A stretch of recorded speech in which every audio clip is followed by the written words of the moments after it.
cantik adalah mindset. Kayak kita semua cantik, menurut gue genuinely semua cewek tuh cantik, tinggal lo cari warna lo. Kayak ya anggaplah Nicholas Saputra gitu, mantan gue, ya gue gak ada masalah kan, dia emang kerjaan, ngapain kita cemburu, kan kita tahu itu kerjaan, yang penting gue tahu dia setia sama gue gitu. Hai, aku Poni dan aku mau jawab pertanyaan-pertanyaan Besti di Curhatan Besti.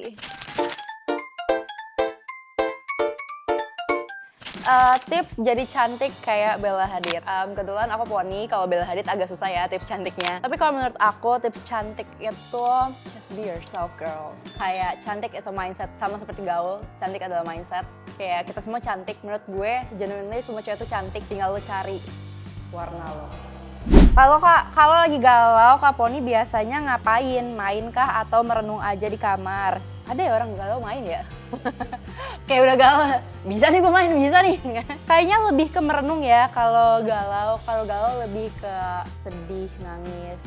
Aku journaling sih biasanya kalau lagi galau, kayak enggak. Kalau dulu journaling, kalau sekarang udah ada ChatGPT, jadi kita kayak curhat di sana semua. Lebih suka cowok bertato atau behelan? Bertato ya.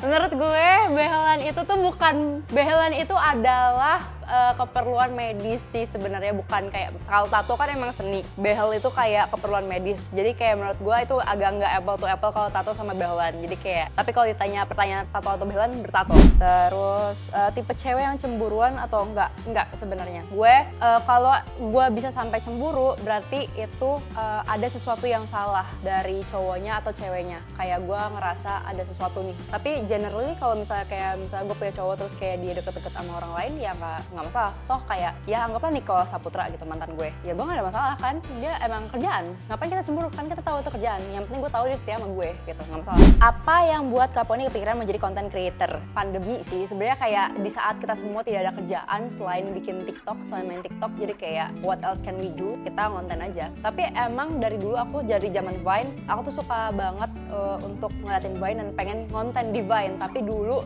hokinya nggak di Vine. Jadi dulu pas bikin konten di Vine nggak laku, jadi ya udah kita ke TikTok aja. Kenapa kontennya kocak semua? Apa Kak Poni kalau di tongkrongan sekocak ini? Sebenarnya gue nggak punya tongkrongan karena gue emang jarang nongkrong. Gue ini orangnya nggak punya teman sebenarnya. Jadi kalau ditanya tongkrongan, gue nggak punya tongkrongan. Kalau ditanya kenapa kocak itu perspektif ya. Kocak itu adalah mindset. Berkali kocak adalah mindset. Kalau menurut lo kocak, alhamdulillah ternyata laku. Terima kasih dan keep watching and subscribe. Lagi jarang main sih, cuma aku lumayan deket sama Niki Putra Mihu. Ya, Mihu. Arta lumayan dekat. Satu lagi siapa ya? Duina. Nah dulu sering tuh main sebelum mereka terkenal semihu-mihu ini ya, kita sering main pedal. Niki sama Mario, kita sering main pedal dulu sama Sonia, sama Givina juga, sama Vino. Oke, terus kalau bikin konten lebih terstruktur atau spontan? Apa random? Tergantung sih sebenarnya. Kalau untuk konten pribadi lebih ke random, apa aja yang muncul di pikiran. Tapi emang sebelum konten itu pasti kayak misalnya ngomong depan kamera, pasti kayak ada ulang-ulangnya lagi gitu. Jadi nggak mungkin one take langsung gitu. Kecuali emang ternyata one take works gitu. Ya udah. Menurut Kak Poni, orang yang jujur, nyampe banget tuh gimana? Jujur, izin. Orang yang nyampe itu orang yang suka ngomong bab zam, baik, dia orang baik. Itu jujur, di situ dia nyampe dia. Baik, dia orang baik. Shout out Riko Lubis. Yes, Riko Wancoy, Gofar.